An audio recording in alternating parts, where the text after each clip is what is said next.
கேள்வி பாருங்க. இடப்புறத்திலிருந்து 9வது, வலப்புறத்திலிருந்து 15வது, இரண்டுக்கும் மத்தியில் உள்ள எழுத்து எது அப்படிங்கிறதான் கேள்வி. என்ன சொல்றாங்கன்னா, இடப்புறத்திலிருந்து 9, வலப்புறத்திலிருந்து 15, ரெண்டுக்கும் மிடில் என்ன எழுத்து இருக்கும் அப்படிங்கிறத கண்டுபிடிக்கணும். இந்த மாதிரி கேள்வி கேட்டால் எடுத்து ஃபர்ஸ்ட் எழுதிருங்க. ஃபர்ஸ்ட் இடப்புறத்திலிருந்து 9, இதுதான் லெஃப்ட். இங்கிருந்து 9 வந்து எழுதிக்கலாம்.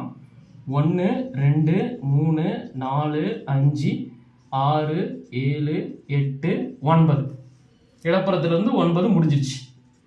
அடுத்து வலப்புறத்திலிருந்து 15, அது என்ன? இதான் ரைட்டு. இங்கிருந்து 15 நம்பர் அப்படியே எழுதிட்டு வரலாம். 1 2 3 4 5 6 7 8 9 11 12 13 14 15.